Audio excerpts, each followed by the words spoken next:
Tuhan Yesus Kristus. Apa kabar semuanya? Puji Tuhan. Tuhan Yesus luar biasa. Tuhan Yesus dan kami sembah. Tuhan Yesus anugerah yang terbesar, khususnya buat anugerah terbesar buat Pastor Greta yang berulang tahun. Luar biasa. Juga anugerah yang terbesar buat jemaat yang sudah hadir pada pagi hari ini. Kami hanya bisa mengandalkan Tuhan. Kami bisa berharap pada Tuhan. Hanya satu-satunya yang kami andalkan. Kalau kita mengandalkan Tuhan, berkat kita berlimpah-limpah. Amin. Mari kita sembah Engkau Bapa yang kami andalkan. Engkau Yesus yang terindah di dalam hidup kami. Engkau Yesus yang selalu kami sanjung, kami tinggikan, karena Engkau Raja yang Maha Agung yang memberkati kami. Terima kasih Bapa, memberkati ibadah ini dari awal, pertengahan hingga akhirnya. Kami percayakan hanya kepadamu. Ini hati kami Tuhan.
anugerah yang terbaik, Kau yang terbaik di dalam hidupku, Yesus Tuhan. Haleluya, semata-mata.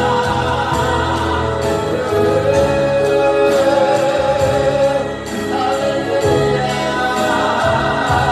kami bersyukur Tuhan. Terima kasih, anugerah-Mu besar bagi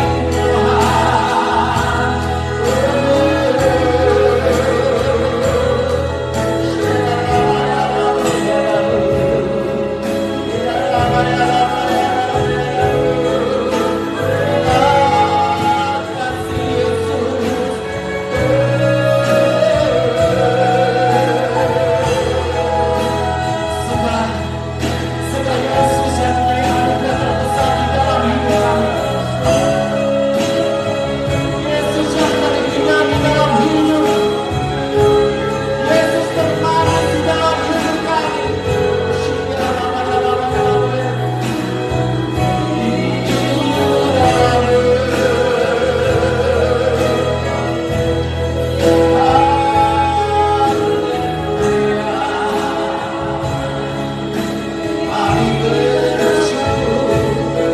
Kami bersyukur, Yesus anugerah terbesar.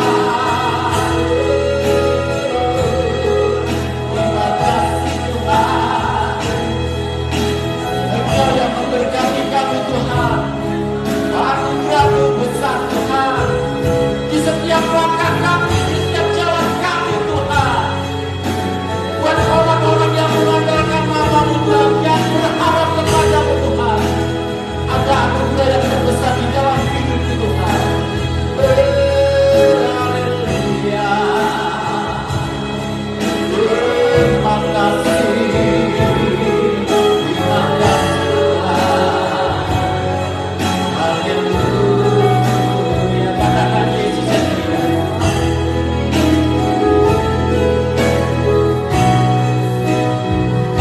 Yesus Kau anugerah dalam hidupku. Kau sungguh berarti, Kau sungguh berarti di setiap jalanku. Anugerah-Mu Tuhan, anugerah-Mu selalu bersamaku. Yesus Kau terbaik, Yesus Kau terbaik di dalam hidup. Katakan Yesus anugerah yang terindah. Yesus Kau anugerah terindah dalam hidupku. Kau sungguh berarti di setiap jalan. Anugerah-Mu Tuhan selalu mempersonanku. Yesus Kau terbaik, Yesus Kau terbaik di dalam hidup. Katakan yang lebih keras lagi, Yesus anugerah terindah dalam hidupku. Kau sungguh berarti di setiap jalanku. Anugerah-Mu selalu mempersonanku. Yesus Kau terbaik, Yesus Kau terbaik di dalam. Sekali lagi katakan Yesus anugerah. Yesus Kau anugerah terindah dalam hidupku. Kau sungguh berarti di setiap jalanku. Anugerah-Mu selalu mempersonanku. Yesus Kau terbaik, Yesus Kau terbaik di dalam hidupku. Yesus Kau terbaik, Yesus Kau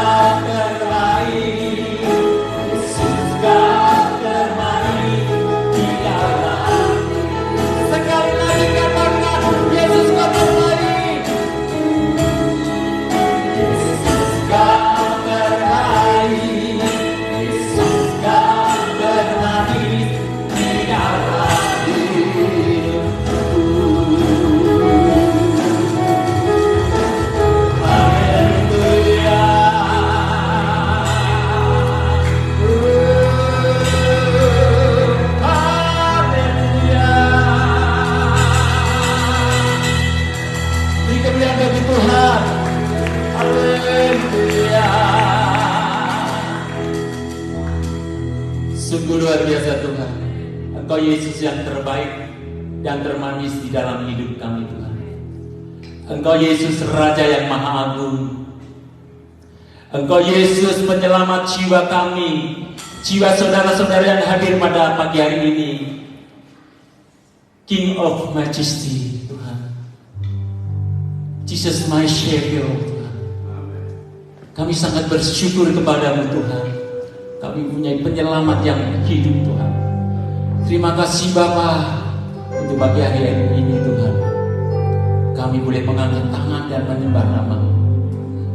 Di saat kami mengucapkan pujian ini, ada kuasa besar dari Tuhan Yesus yang memberkati kami. Semua yang percaya katakan amin. Beri kemuliaan bagi Tuhan. Haleluya. Saya percaya yang hadir pada pagi hari ini orang-orang yang percaya, orang-orang yang diselamatkan Tuhan. Amin. Amin. Berikan salam kanan kiri. Tuhan Yesus Maha Besar, Tuhan Yesus Maha Agung, Tuhan Yesus penyelamat buat kita semuanya.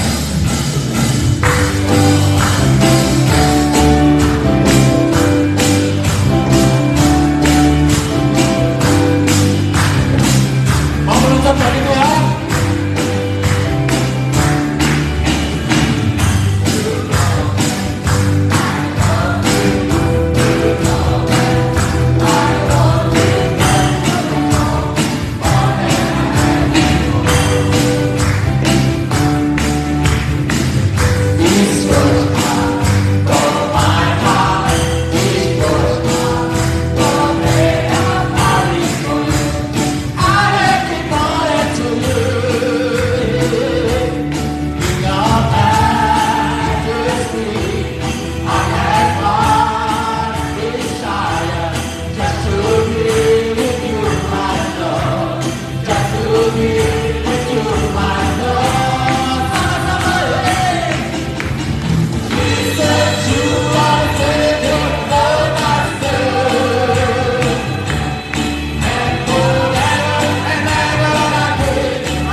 just to be with you, my Lord. Just to be terima kasih. In your majesty, I have one desire. Just to be with you, my Lord. Just to be terima kasih. In your majesty, I have one desire. Just to be with you, my Lord. Just to be with you. Siap-siap katakan, hey! Jesus, you are Savior of my soul. Hey! And forever and ever I give my praises to you. Yes, sir. Jesus, you are Savior of my soul. Hey! Hey! And forever and ever I give my praises. And forever. And forever and ever I forever. And forever and ever I forever. And forever and ever I give my praises to you. Haleluya. Hanya satu penyelamat kita, Yesus. Silakan duduk Bapak Ibu semuanya. Terima kasih Tuhan, Engkau penolong yang setia. Haleluya. Kami bersyukur kepadamu Tuhan. Kami punya Yesus yang begitu luar biasa. Terima kasih Tuhan. Hatiku tenang. Pertolonganmu begitu indah di dalam hidup kami. Saat ini Bapa, kami mau dengarkan sabda Tuhan. Tenangkan hati kami, tenangkan telinga kami. Kami tidak mau mendengar suara-suara yang ada di sana Tuhan, tapi kami mau mendengarkan suara Tuhan, suara sabdamu, suara firmanmu yang akan disampaikan oleh hamba-Mu, Pastor Ben. Hatiku tenang Tuhan Yesus. Terima kasih Bapa. Haleluya.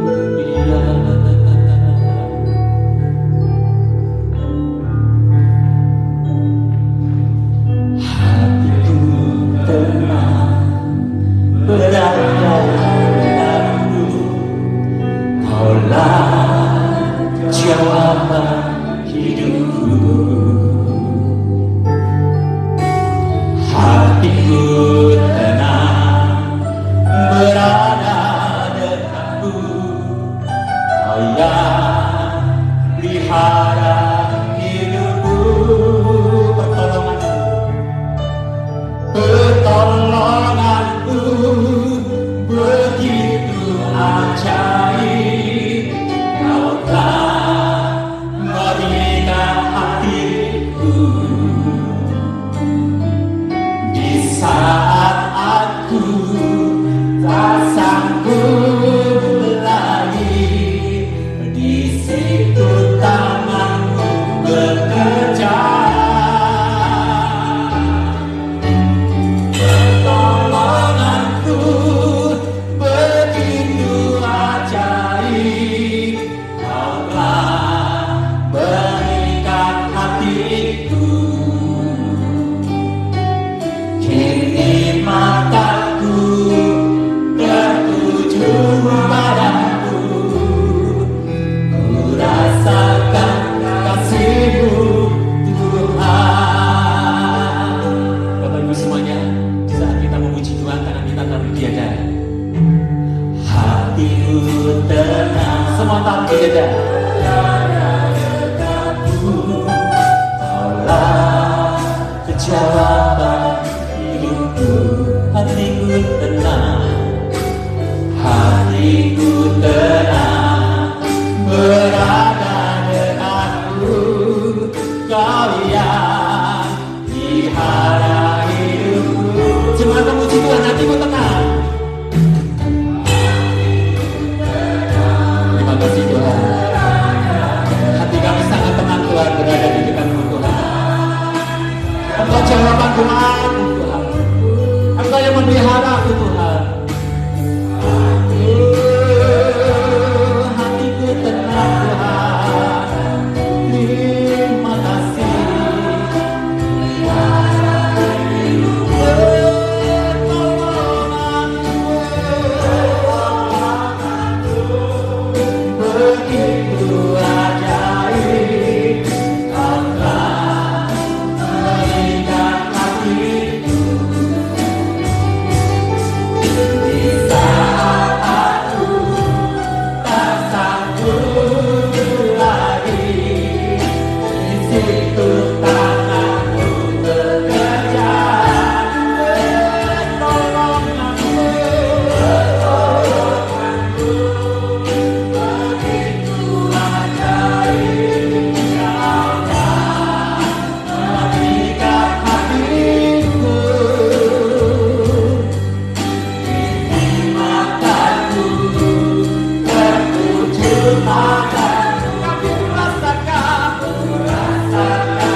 tepuk tangan yang meriah buat Tuhan kita yang hebat, ajaib, luar biasa.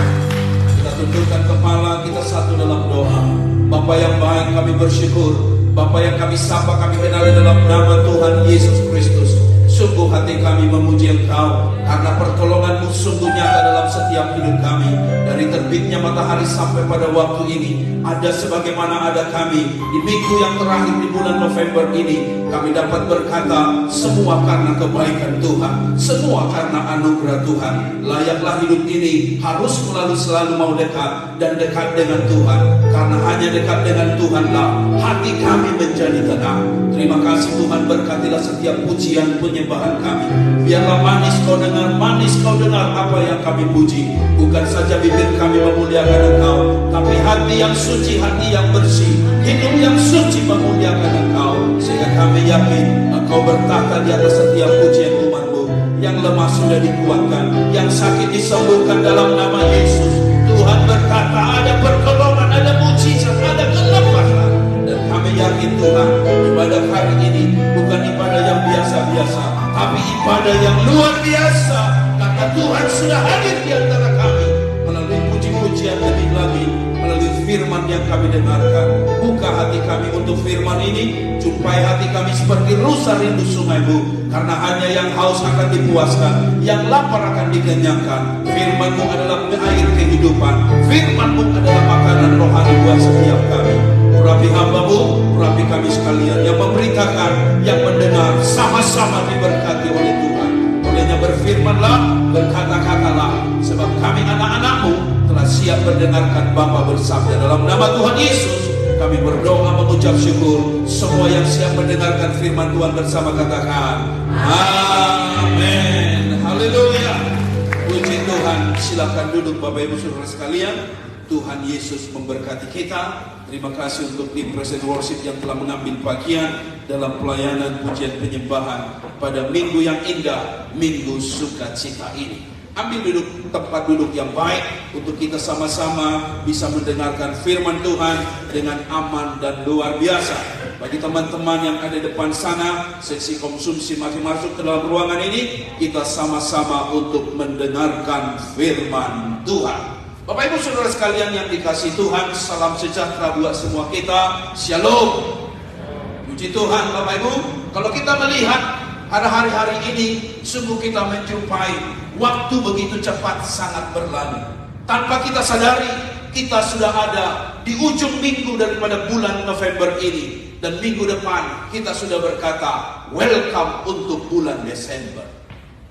Taulah Bapak Ibu, begitu waktunya sangat cepat. Habis 2023, datanglah 2024. 1 tahun berlalu, kalender pun diganti, dan kita masuk di tahun yang baru. Tapi jangan lupa di bulan Desember kita ada satu perayaan yang sangat luar biasa, yaitu Natal bersama gereja-gereja yang ada. Dan persiapan untuk itu telah menyita perhatian kita. Untuk saya berharap sebagai gembala, mari kita dukung bersama, karena untuk host tahun ini adalah kita Jemaat Narwastu. Semalam saya bersama dengan panitia inti membicarakan hal-hal tentang Natal ini. Dan habis ibadah ini nanti kita akan rapat sejenak untuk memfinalize, untuk akhirnya kita semakin membuat semakin rapi dan baik, sehingga perayaan nanti menjadi perayaan yang luar biasa. Sekali lagi Bapak Ibu, persiapan itu menjadi sesuatu yang sangat penting. Ketika acara itu ada, itu hanya 40%. Tapi kalau sudah siapkan dengan mantap, 80% sudah kita menyelesaikan keadaan itu. Dan tinggal menyelesaikannya pada hari hanya. Dan jangan lupa Bapak Ibu, pada tanggal 31 Desember, kita ada acara namanya adalah 31 bersyukur. Di mana kita akan ada di rumah Ibu Lili sama Pak Johnny. Kita akan ada ibadah di sana, ibadah ucapan syukur. Kenapa tanggal 31 bersyukur kita sebut? Karena pada waktu itulah kita berkata, sungguh Tuhan kami bersyukur memuji Engkau. Penyertaan-Mu dari awal tahun sampai pada akhirnya, sangat sungguh-sungguh Tuhan menyertai setiap kehidupan kita. Nah, ini sedikit kegiatan yang dapat kita lihat di bulan Desember nanti. Satu, Natal. Yang kedua adalah malam tahun baru, kita kumpul sama-sama. Waktu begitu cepat berlalu. Sekali lagi Bapak Ibu, apa menurut Bapak Ibu tentang waktu yang ada ini? Rasul Paulus berkata dalam Alkitab, bagiku hidup adalah Kristus. Ini adalah kesimpulannya tentang hidup ini. Ada orang punya kesimpulan, bagiku hidup adalah uang. Olehnya dia berkata, no honey, no money. Kalau tidak ada uang, jangan harap saya panggil untuk honey dan saya. Ada orang berkata, hidup itu adalah kemewahan. Kalau saya sudah punya barang yang mewah, itulah serasanya hidup. Hidup itu adalah holiday. Dan kalau saya pergi holiday, disitulah saya dapatkan hidup yang sesungguhnya. Sekali lagi Bapak Ibu, bebas Anda berkata, hidup menurut Anda itu apa. Tapi bagi Rasul Paulus, dia berkata seperti ini, bagiku hidup adalah Kristus. Seolah kita bertanya begini, apakah Rasul Paulus ini tidak punya uang? Apakah Rasul Paulus ini orang susah, orang miskin? Apakah Rasul Paulus ini sungguh menjadi orang yang harus diperhatikan penuh belas kasihan? Jangan salah, kalau kita melihat Rasul Paulus sesungguhnya secara lahiriah, dia banyak hal yang dibanggakan di hidupnya. Dia berkata, aku disunat pada hari yang ke-8, lahir dari suku Benyamin, orang Farisi asli. Bahkan dia punya pendirian tentang hukum Taurat yang sangat luar biasa. Bahkan dia menjalankan hukum Taurat dengan tidak bercacat. Bisa Bapak Ibu bayangkan, reputasinya begitu hebat. Orang Farisi itu kelompok elit. Orang Farisi itu kelompok yang terpandang. Orang Farisi itu kelompok yang dihormati. Di mana-mana mereka berada, mereka orang-orang yang sangat-sangat dipandang dan sangat-sangat dihormati. Tapi dengar dia baik, dia bilang begini, bagiku hidup, tidak yang itu, tapi bagiku hidup adalah Kristus. Bisa saja dia bangga dengan hal lahiriah ini. Bisa saja dia berkata, oh bagiku hidup adalah nama di atas segala nama. Saya lebih baik dihormati. Tapi tidak, dia memilih itu. Malah dia berkata, bagiku hidup adalah Kristus. Lebih lagi dia berkata di ayat yang ke-7, dia berkata seperti ini. Tetapi apa yang dahulu merupakan keuntungan bagiku, sekarang kuanggap rugi karena Kristus. Bisa Bapak Ibu bayangkan, yang dulu dianggap keuntungan, punya mobil keuntungan, punya rumah keuntungan, punya nama besar keuntungan, pendidikan tinggi keuntungan, punya kawan relasi sangat-sangat banyak keuntungan. Tapi dia bilang begini, itu semua kuanggap rugi karena pengenalan akan Kristus. Oh luar biasa hamba Tuhan ini. Bahkan dia lagi menambahkan di dalam kitab Filipi ini, dia berkata begini, malahan segala sesuatu kuanggap rugi karena pengenalan akan Kristus Yesus Tuhan kita. Bahkan dia berkata, dia Kristus lebih mulia daripada semuanya. Mobil mewah, rumah yang bagus, semua hal tidak dapat dibandingkan dengan Kristus. Kristus lebih mulia dari semua itu. Orang Farisi kalau pergi kemana dihormati banyak orang. Terpandang itu kalimat yang sangat tepat. Tapi dengar Rasul Paulus berkata, semuanya itu tidak ada artinya. Kristus Tuhanku lebih mulia dari semua itu. Oh menarik sekali. Sampai akhirnya dia menyimpulkan berkata, bukan saja itu, jikapun aku mati, itu adalah sebuah keuntungan. Karena aku dapat berjumpa dengan Kristus Tuhan, yang kuiring, yang kusanjung, yang kupuja dan yang kuikuti. Menarik untuk saya mau bawa Bapak Ibu berpikir sejenak hari ini. Bagi Bapak Ibu, hidup ini apa? Bagi Rasul Paulus, hidup ini adalah Kristus. Tidak lain, tidak bukan. Bahkan melalui surat Paulus di kitab Filipi ini, dia berkata, jadi karena dalam Kristus ada nasihat, ada penghiburan kasih dan persekutuan roh, ada kasih mesra dan belas kasihan. Lalu kemudian dia menasehatkan jemaat Filipi, supaya hendaklah kamu sehati sepikir dalam satu kasih, satu jiwa dan satu tujuan. Dia sudah mengalami hidup yang begitu indah, luar biasa itu, yang tidak dapat dibandingkan dengan apapun. Hidup di dalam Kristus adalah hidup yang jauh lebih berharga daripada apapun. Dengan itu dia menasehatkan jemaat Filipi supaya hidup sehati, sepikir dalam satu kasih, satu jiwa dan satu tujuan. Itu yang Tuhan kehendaki dan Tuhan mau. Dan saya yakin Bapak Ibu, Nasihat ini bukan hanya untuk jemaat yang ada di Filipi, tapi nasihat juga bagi kita yang hadir hari ini, supaya setiap kita sehati sepikir dalam satu kasih, satu jiwa, satu tujuan. Itulah bagian lain daripada orang yang hidup di dalam Kristus. Artinya Bapak Ibu apa?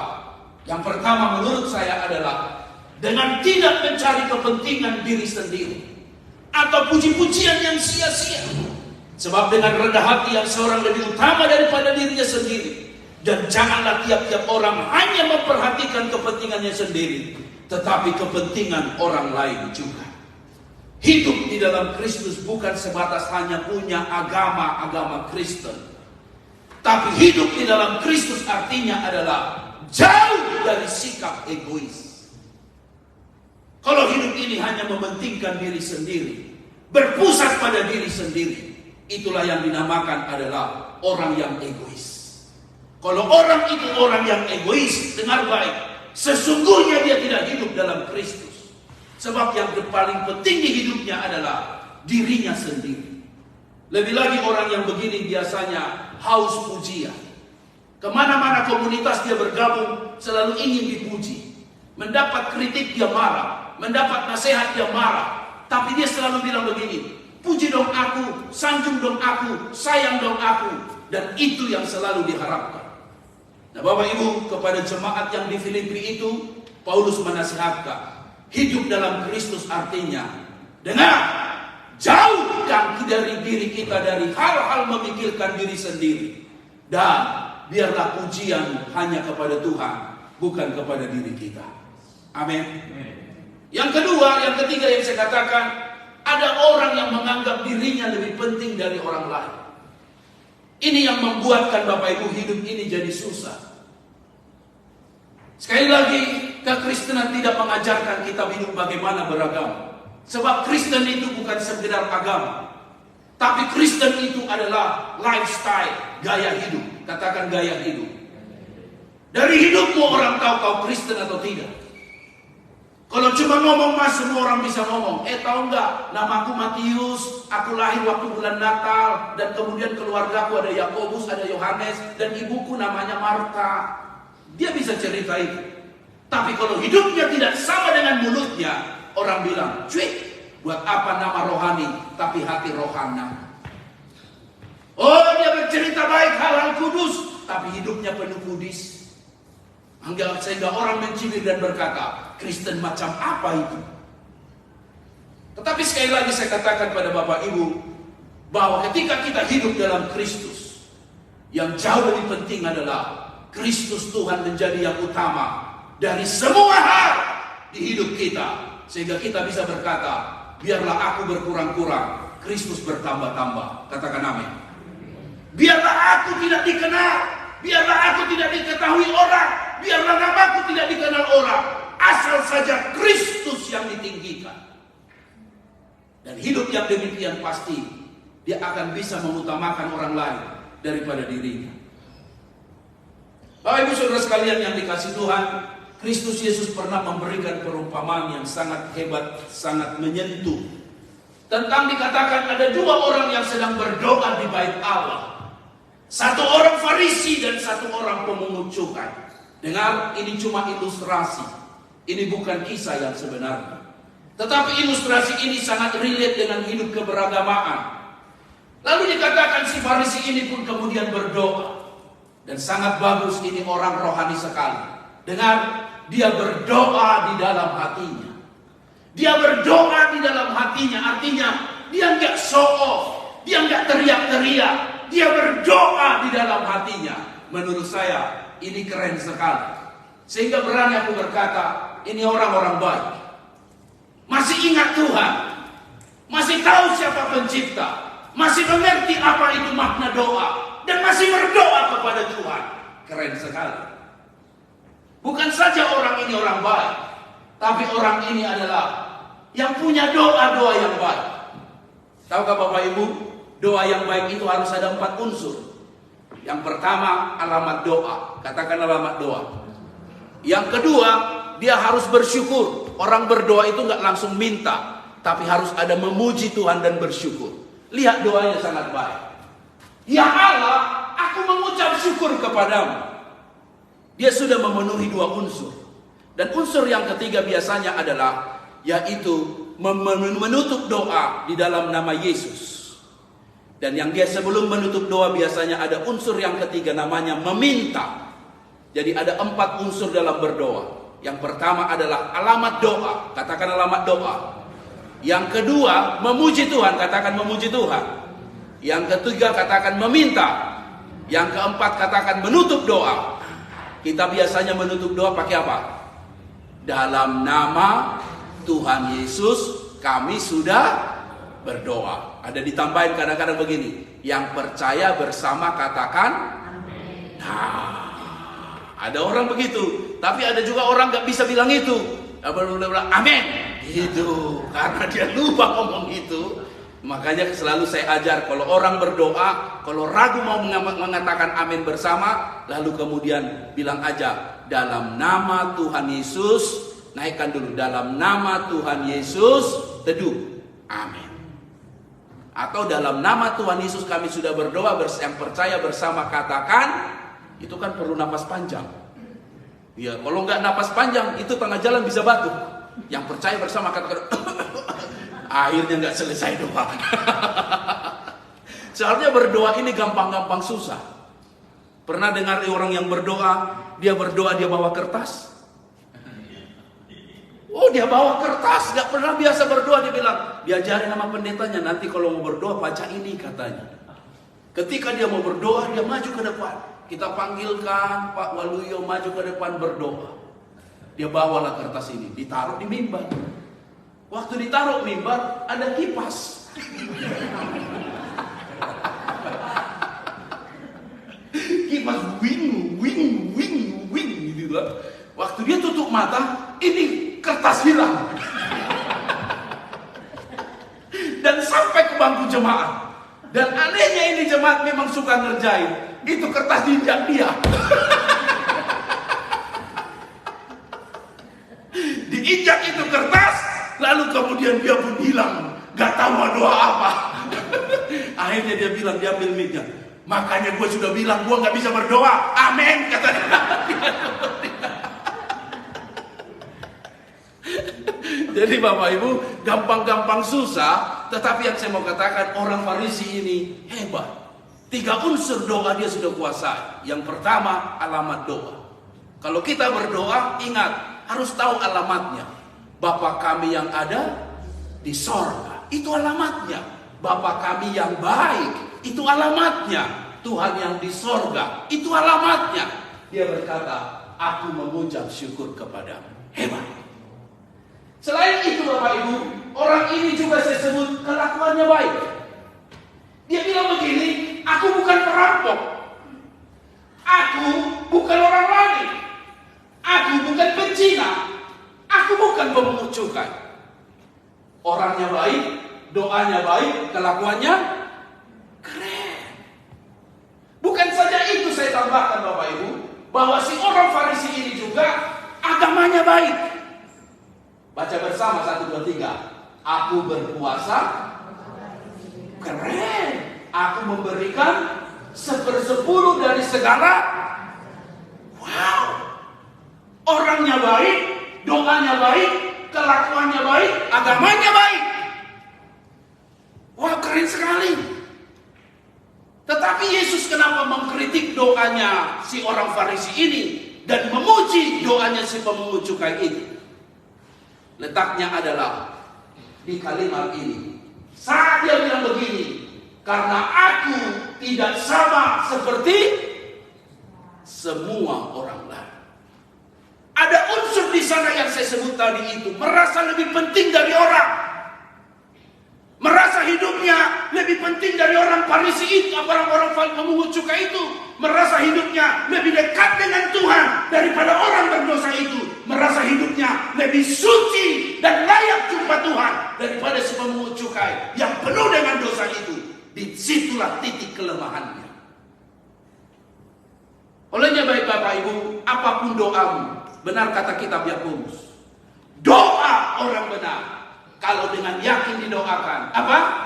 sangat besar kuasanya. Dengar, bukan cuma doanya benar, tapi orangnya juga harus benar. Itu yang mau ditekankan di ayat ini. Sehingga saya mengerti bahwa sesungguhnya Tuhan lebih tertarik bukan pada kebaikanmu, tapi Tuhan lebih tertarik kebenaran yang telah membenarkan hidupmu, sehingga engkau layak dan tidak melihat orang lain. Orang lain itu lebih jahat, lebih berdosa, lebih najis daripada hidupmu. Olehnya Bapak Ibu, bagiku hidup di dalam Kristus sedang berpikir begini. Jangan pernah berpikir bahwa hidup kita ini, hidup bisa hidup tanpa orang lain.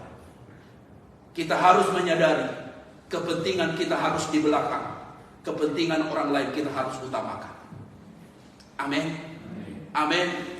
Hidup orang yang di dunia selalu mau dia yang nomor satu. Ambisinya begitu tinggi, ingin duduk di kursi-kursi terhormat.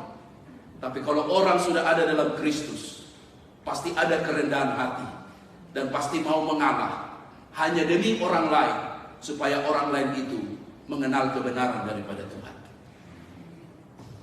Poin saya yang kedua, hendaklah kamu dalam hidupmu bersama menaruh pikiran dan perasaan yang terdapat juga dalam Kristus, yang walaupun dalam rupa Allah tidak menganggap kesetaraan dengan Tuhan itu sebagai milik yang harus dipertahankan. Orang yang ada dalam Kristus sesungguhnya tidak ada lagi yang harus dipertahankan. Termasuklah di dalamnya adalah harga diri. Bukankah Alkitab yang berkata kepada kita bahwa kita sudah ditebus dengan harga yang mahal dan kita ini bukan milik kita lagi? Bukankah sudah Alkitab menerangkan kepada kita sesungguhnya upah dosa adalah maut? Semua kita sudah harusnya masuk neraka, tapi Kristus menebus kita. Kata menebus di sana artinya adalah dibelinya kita dengan lunas, sehingga kita tidak ada hak lagi untuk diri kita. Tapi sangat-sangat sedih kita jumpai di dalam hidup ini. Masih ada orang yang rajin ke gereja, tapi ketika harga dirinya tersinggung, dia langsung marah, dia maki-maki, dan kemudian seret orang itu sampai ke pengadilan. Dengar baik Bapak Ibu, gereja tidak jadi jaminan untuk seseorang itu berubah. Kalau tidak kebenaran Tuhan hidup dalam hidup orang itu. Saya katakan harga diri kita adalah semahal darah Tuhan Yesus. Kalaupun mungkin Alkitab berkata, andaikan kita diinjak, dianiaya. Kitab Matius hanya cerita begini, berbahagialah kalau kamu dianiaya karena namaku. Berbahagialah. Hendak menceritakan pada kita Bapak Ibu, sesungguhnya harga diri kita sudah kita letakkan di dalam Tuhan, dan sesungguhnya keberhargaan kita hanyalah ada dalam Tuhan. Coba lihat dengan orang sebelah, bilang dengan dia, jangan gampang-gampang tersinggung, bilang dengan dia.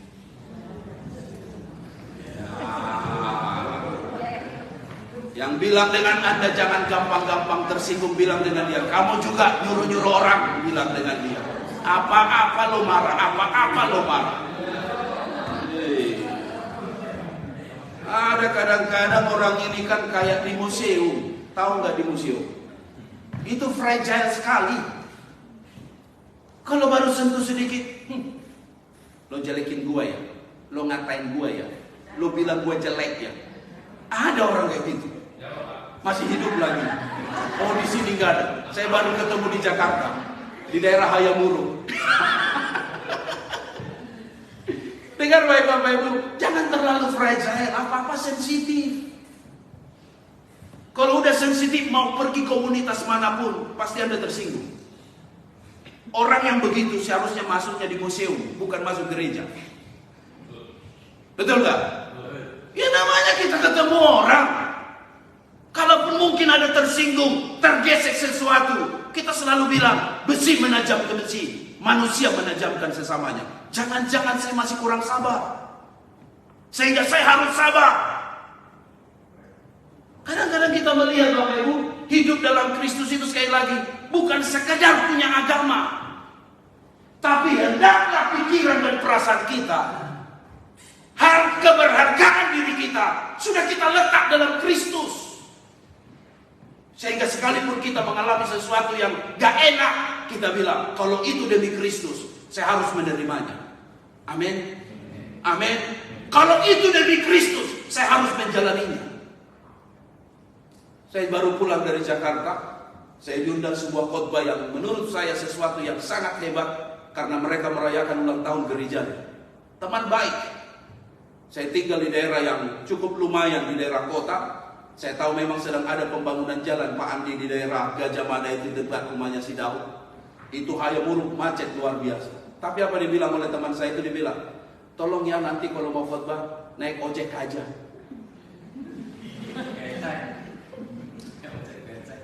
Disuruh naik Grab. Bayangkan mau pakai dasi, pakai jas, naik Grab. Oke, saya mengerti efisiensi. Tetapi kalau bagi orang tertentu, pengkhotbah tertentu, itu pasti tersinggung aku kau buat, tersinggung. Masa kau undang aku dari luar negeri, kau suruh aku naik ojek. Tapi bagi saya, selain saya karena sudah biasa tinggal di Jakarta dan mengerti kemacetan, bagi saya no problem. Sekalipun harus bawa Alkitab, harus pakai baju rapi, kemudian naik ojek, saya hanya pastikan ojek itu memang betul-betul sampai ke tempat tujuan itu saja. Dan itu tempat di hotel yang cukup bagus, dan saya pergi naik ojek aja. Karena saya bilang begini, oke nggak apa-apa bro, saya naik ojek aja, nanti saya langsung ke atas, saya bilang. Dan saya naik ojek, gak jadi masalah buat saya. Karena bagi saya sederhana saja, Injil diberitakan dan keberhargaan diri saya tidak diukur naik ojek atau tidak. Mengerti maksud saya? Itu perbedaan orang dalam Kristus dan di luar Kristus. Kalau kita di luar Kristus, semua masih dinilai dengan apa yang di luar. Tapi kalau kita sudah dalam Kristus, sekalipun tidak enak, tapi kalau itu untuk Kristus, aku mengerjakannya. Sekalipun aku harus kurang tidur, tapi kalau itu untuk Kristus, aku mengerjakannya. Sekalipun aku harus menahan lapar, tapi kalau untuk Kristus, untuk dana Natal, aku mengerjakannya. Karena aku tahu, hidupku bukan aku lagi, tapi Kristus dalam hidupku. Itu yang dikerjakan Rasul Paulus di penjara itu. Bisa saja dia marah dan bilang begini, Tuhan, aku mengikut Engkau seharusnya aku dapat amplop, aku mengikut Engkau seharusnya dapat fasilitas, tapi aku mengikut Engkau. Orang itu bertobat, tapi justru yang masukkan aku ke dalam penjara adalah orang-orang sekitar ini. Inikah upah mengikut Kristus? Sehingga kita Filipi sekalipun di dalam nuansa penjara, tapi aku mempelajarinya mulai daripada ayat 1 sampai kepada pasal yang keempat. Semua bernada sukacita. Karena bagi dia sukacita itu tidak diukur yang di luar, tapi sukacita itu adalah berasal dari dalam hati. Dan sukacita itu tidak ditentukan yang apa di luar dirinya, tapi Kristuslah yang menjadi pusat sukacitanya. Sehingga di dalam penjara sekalipun mereka masih bisa menyanyi memuji Tuhan. Haleluya. Olehnya hari yang indah ini, mari kita bersama-sama refleksikan iman kita. Keberhargaan dirimu kau letakkan di mana? Sesungguhnya keberhargaan diri kita letaknya hanya dalam Kristus. Kalaupun engkau hari-hari ada orang yang mau menyinggung hatimu, mengejek engkau, memarahi engkau, itu sedang sebuah latihan buat kita untuk berkata, bagiku hidup adalah Kristus. Kalau karena itu aku diejek, oleh karena Kristus aku dihina, tetap aku mau maju karena aku mengerjakannya. Kristus pun dihina dan diejek, tapi Kristus tidak membalasnya. Bahkan di dalam ayat ini sangat menarik. Yesus membasuh kaki murid-muridnya. Di semua kehidupan kita ini, unsur tubuh, anatomi tubuh, yang paling kotor itu adalah kaki. Dan kaki ini pergi kemana tempat. Dan kaki ini adalah tempat yang paling hina. Kalau orang sampai bisa melayani kaki orang, sampai kadang-kadang kita tarik kaki kita, nggak layak. Aku ini, sekalipun kau bisa membasuh aku, tapi nggak pantaslah. Aku ini pun orang manusia biasa. Tapi Yesus sedang memberi pesan. Aku datang bukan untuk dilayani, tapi aku datang untuk melayani. Bukan secara verbal atau secara fisikal membasuh kaki itu, tapi pesan yang mau disampaikan. Bagaimana Kristus menghambakan diri menjadi manusia, sekalipun dia Tuhan, menjadi manusia, bahkan manusia yang paling hina, yaitu hamba doulos, hamba jomos, yang membasuh kaki murid-muridnya. Itulah sebenarnya harusnya panggilan hidup kita. Kita datang bukan untuk dilayani, tapi kita datang untuk apa? Melayani.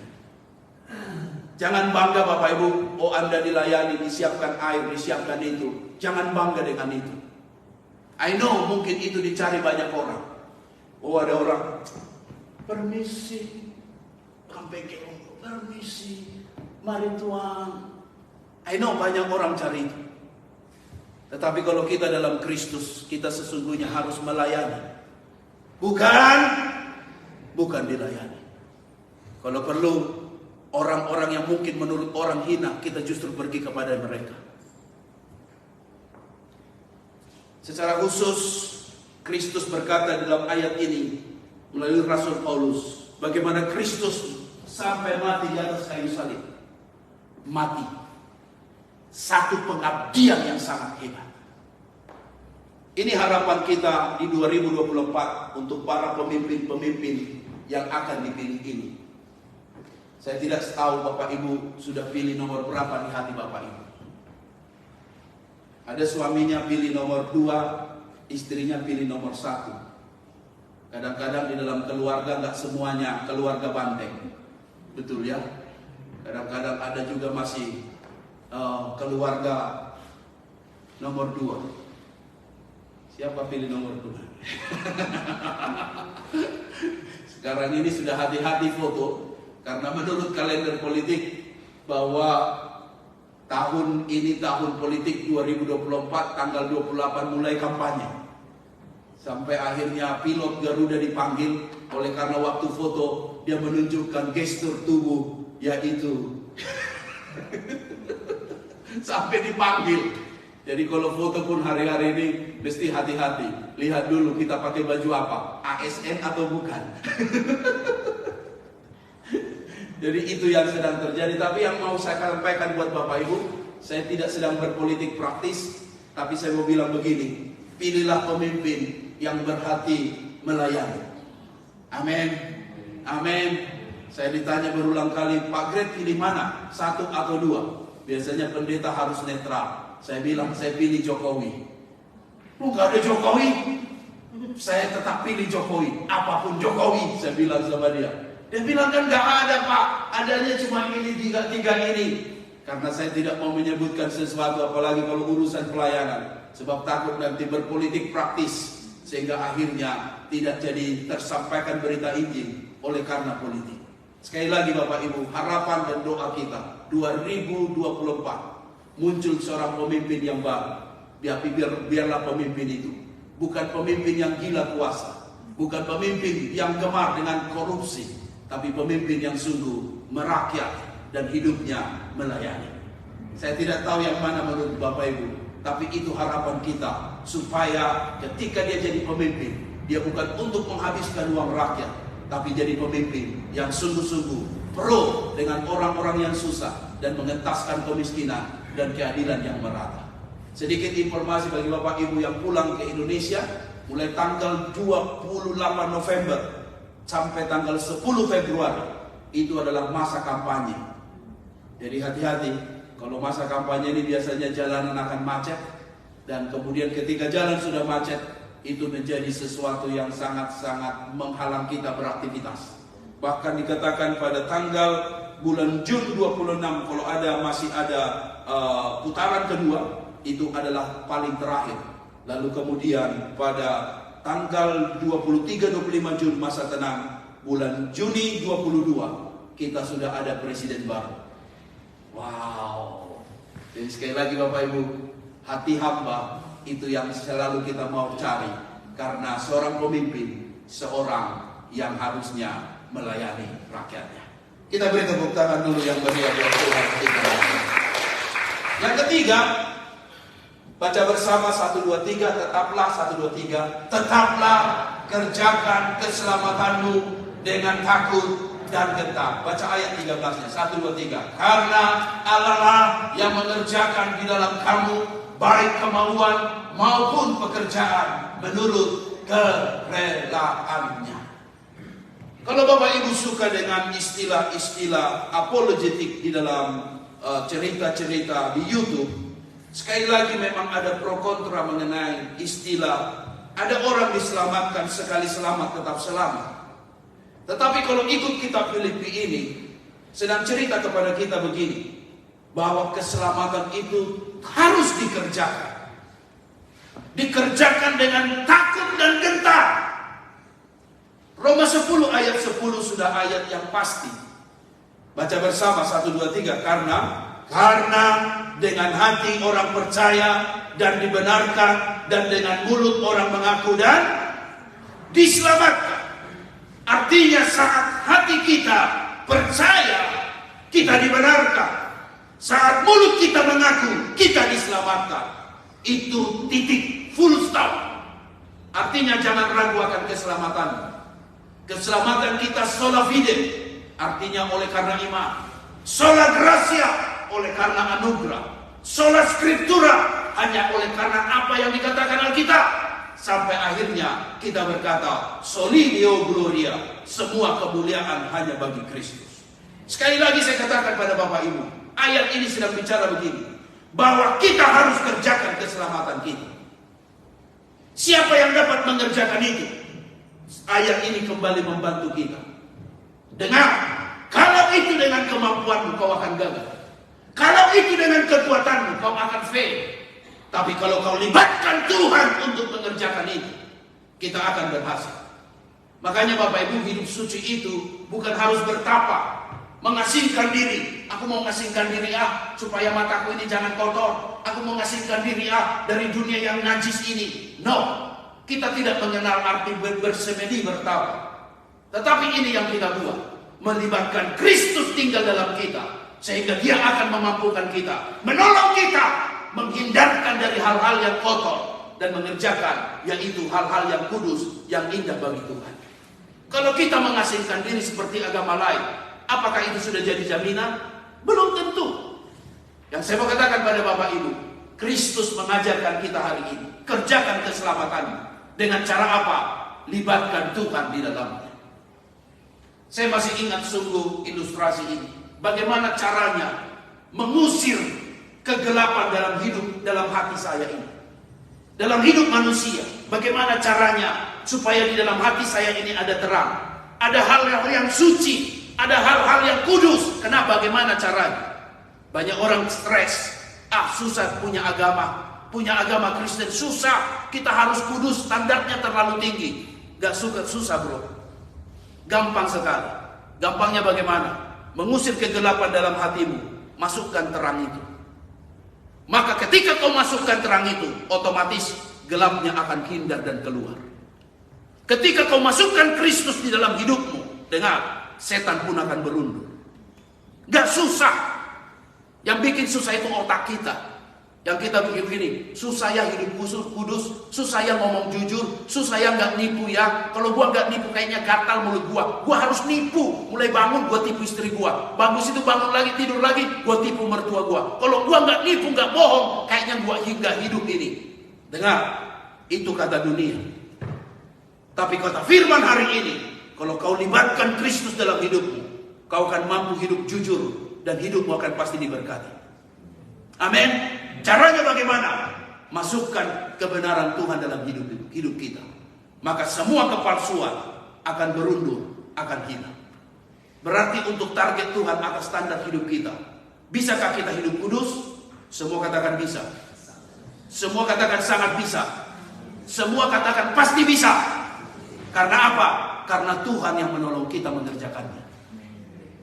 Haleluya. Haleluya. Haleluya. bagaimana cara usir setan dari dalam rumah? Siapa tahu bagaimana mengusir setan dari dalam rumah? Buka pintunya, suruh dia keluar. Tendang dia dan bilang sama dia, keluar kamu. Kalau tidak, kamu yang bayar kontrakan.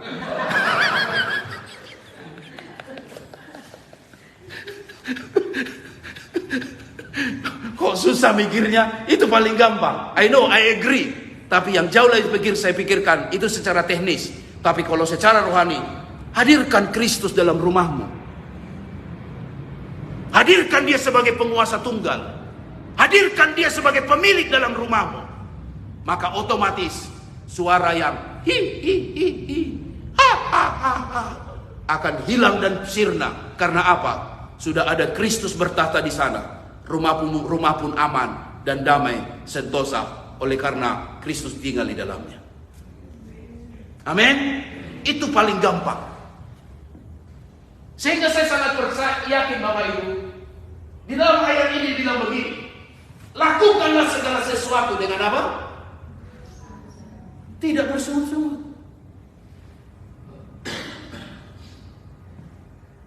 Hendak mau cerita begini, sungut-sungut itu aib. Dan saya mau bilang sama Bapak Ibu, ini fakta.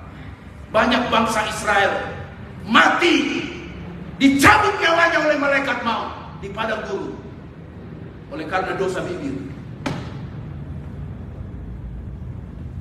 Makanya saya sangat meyakini, kerjakanlah keselamatanmu. Sedang bicara begini, kita bukan sekali selamat lalu kemudian selamat. Untung sekali Yudas kalau demikian cara berpikirnya. Tapi kita harus mengerjakannya, bukan dengan kekuatan kita, dengan kekuatan Tuhan, dan hidup sesuai kebenaran Tuhan. Buang sungut-sungut dari mulut kita. Amin. Amin. Buang, karena sungut-sungut itu bisa menghalang orang sampai ke tanah Kanaan. Mereka mati di pagu ular, ditelan malaikat maut, dibinasakan oleh karena dosa yang menurut kita kecil. Tapi dosa ini telah membuat bangsa Israel gagal, fail, kemudian binasa dan hilang entah di mana. Orang yang bersungut-sungut tidak pernah melihat hari baik. Apa-apa panas lagi. Apa-apa hujan lagi. Apa-apa gereja lagi. Apa-apa lo lagi. Pernah ketemu orang begitu? Makanya hari Minggu mari ubah paradigma kita. Kalau kita bangun pagi-pagi, kita harus bilang, puji Tuhan. Kok puji Tuhan? Saya masih bernafas hari ini. Kalau kita sudah tidak bernafas, artinya inna lillahi wa inna lillahi rojiun. Sudah mati kita. Hanya ada 3 orang yang baik di hidup ini. Yang pertama yang selalu bilang, selamat pagi, gitu kan? Good morning, gitu. Tapi ada orang juga yang agak-agak baik. Dia bilang apa? What good this morning, kata dia. Apa yang baik hari ini, kata dia. Masih agak turun. Tapi tahu orang yang paling tidak baik di dunia ini.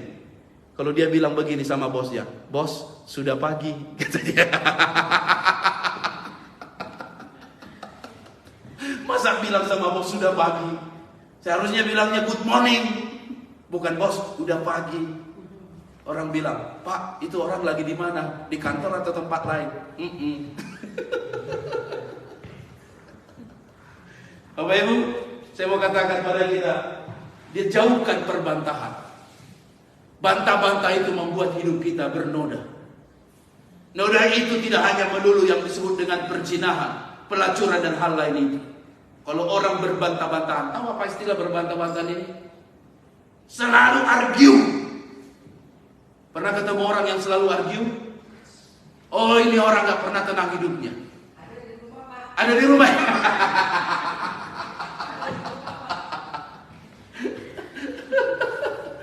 Selalu mau argue satu dengan yang lain. Oh, itu benar. Kenapa harus argue sih? Kok nggak bisa hidup tenang, hidup damai, bisa saling terima satu dengan yang lain?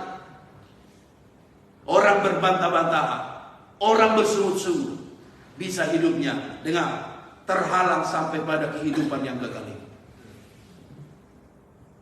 Mari sama-sama kita mau bertobat. Jauhkan mulut kita dari perbantahan. Jauhkan mulut kita dari persungutan. Belajar kita mengucap syukur. Karena semua apa yang Tuhan buat baik adanya. Katakan amin. Katakan amin. Bulan Desember akan datang minggu depan. Warna merah, warna putih, warna hijau itu menjadi warna cerah. Isilah senyum dan hati hidup kita dengan sukacita. Kalaupun Natal kita bilang puji Tuhan. Kalaupun mungkin ada sumbangan Natal, puji Tuhan. Kalaupun mungkin beli hadiah Natal, puji Tuhan. Hadiah bukan pada mewahnya, tapi hadiah adalah keikhlasan hati untuk memberikannya. Karena kita tahu Natal artinya Kristus turun menjelma menjadi manusia. Seperti bayi. Kenapa harus pilih bayi? Kenapa tidak jadi alien? Atau tiba-tiba menjadi Hulk? Atau tiba-tiba menjadi Captain Marvel? Atau tiba-tiba menjadi orang hebat? Untuk membuktikan betul genuine 100%. Dia jadi manusia. Bayi yang lemah. Itulah Kristus Tuhan kita. Kalau Natal cerita pemberian, mengapa kita nggak bisa kasih talenta kita waktu di Natal? Saya bangga sebagai gembala sidang. Lihat Bapak Ibu, ada yang pemain drama. Wow, luar biasa. Pak Andi dulu pernah main drama di sini, keren luar biasa. Dia pernah dulu jadi dukun kalau nggak salah Pak Andi. Itu masih ada jejak digital di YouTube. Oh itu keren sekali. Oh keren sekali. Ini pun nanti akan masuk di YouTube. Seluruh dunia akan menyaksikan drama di Narwasku dengan pemeran iblis. Siapa iblisnya?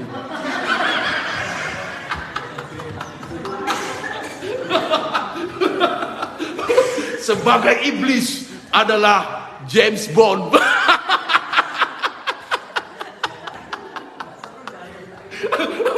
Wah, ini jangan ceritain dulu ya. Ini saya tidak kasih nama ini. Ini baru gelar-gelar. Inisial.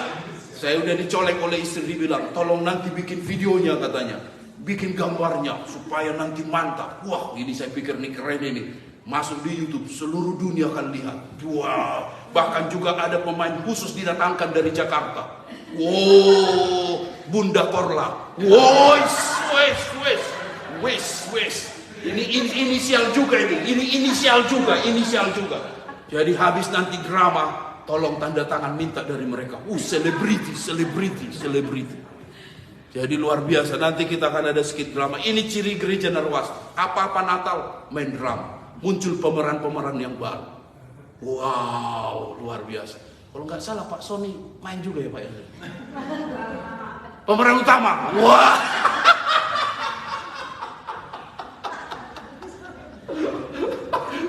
Jadi Bapak Ibu yang Natal tinggal 2 kali latihan. 2 kali latihan. Jadi siap-siap. Saya tahu mereka ini, wah Pak Jimmy aja udah latihan sore. Tapi tolong pagi-pagi jangan dibunyikan itu. Jangan dibunyikan itu. Orang bisa bangun lari, langsung tabrak pintu. Dipikir ketemu kuntilanak. Dia sudah berlatih suaranya pas kunci G.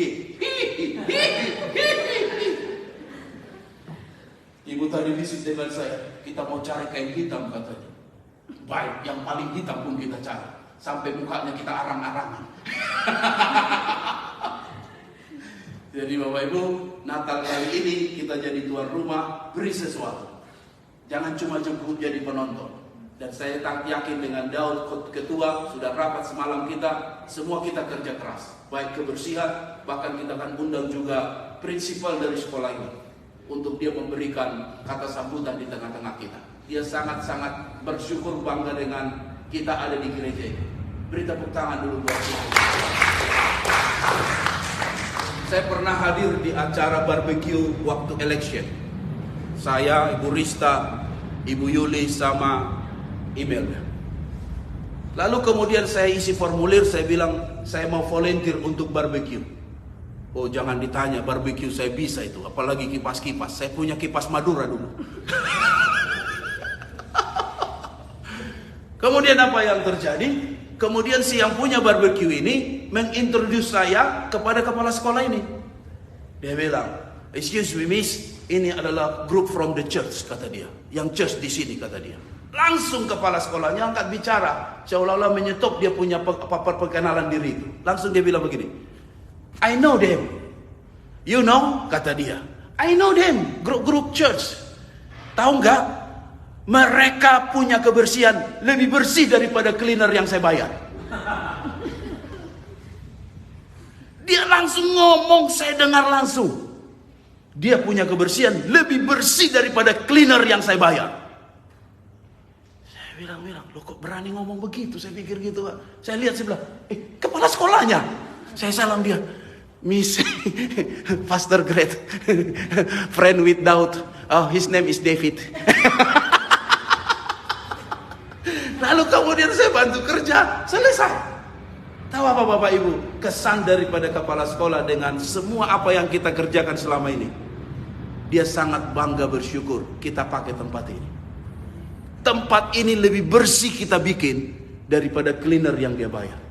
Untung kita nggak bilang begini, ya udah bayar kita aja.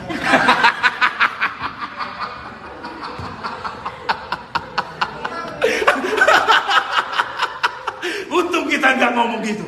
Tapi kemudian dia punya apresiasi itu luar biasa. Sampai akhirnya langsung kita minta store langsung dikasih. Lalu kemudian kita minta jam Natal dikasih untuk kita bisa rehearsal nanti. Gladi resik. Jadi hari Sabtu kita sudah bisa pakai di sini. Mas Kristus sudah bisa bikin dekorasi itu. Jam 5 bahkan sampai malamnya kita bisa latihan. Jadi sekali lagi Bapak Ibu mengapresiasi beliau. Kita mau undang kata sambutan. Jadi tolong nanti yang menerjemahkan siapa kira-kira begitu ini ceritanya. Jangan dia ngomong bahasa Inggris kita bingung-bingung juga apa yang dia omongkan.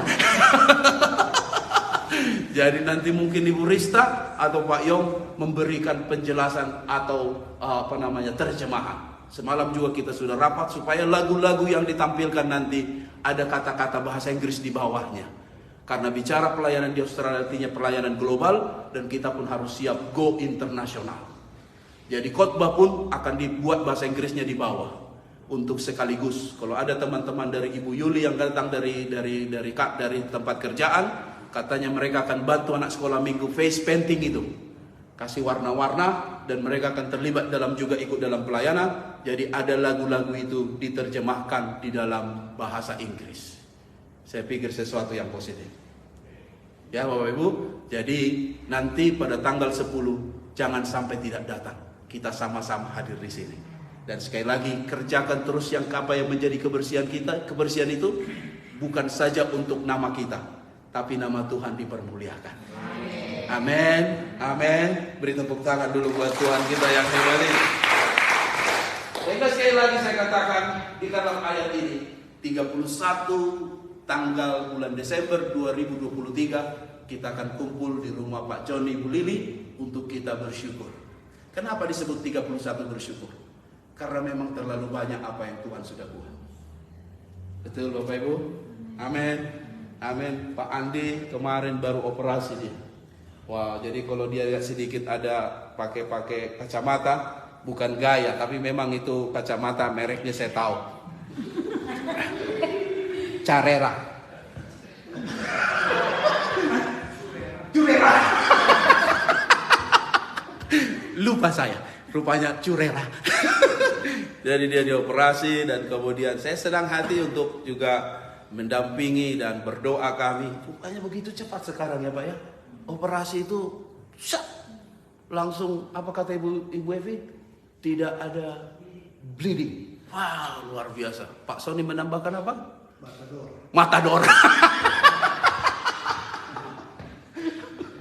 Memang jemaat Narwas itu kayak pendetanya kali ya. Nakal-nakal dikit gitu. Maklum sefrekuensi. Jadi matador katanya. Saya pikir nanti saya mau ketemu Pak Sony. Saya mau tanya itu. Apa maksud matador itu? Apakah keluarga banteng ini? Atau bukan saya pikir. Jadi puji Tuhan ada banyak hal kita lalui sepanjang 2023. Betul kan? Ada banyak hal kita lewati. Bahkan kita bersyukur juga dengan Ibu Agnes punya Om. Iya. Saya panggil Om. Iya. Dan saya sangat senang Ibu Agnes karena Om ini selalu kirim pantun dengan saya. Jadi kemarin dia kirim pantun, hari itu pun dikirim pantun. Tapi kok saya lihat fotonya kok sudah di rumah sakit. sampai terakhir dikirim pantun, saya kirim pantun juga. Saya bilang sama dia, kalau Om masih kirim pantun, itu tandanya Om masih sehat dan kemudian dalam peliharaan Tuhan. Wah, jalan-jalan ke Surabaya, pergi ke Surabaya beli ikan lohan. Kalau Om masih kirim pantun dengan saya, itu artinya Om masih dijaga Tuhan.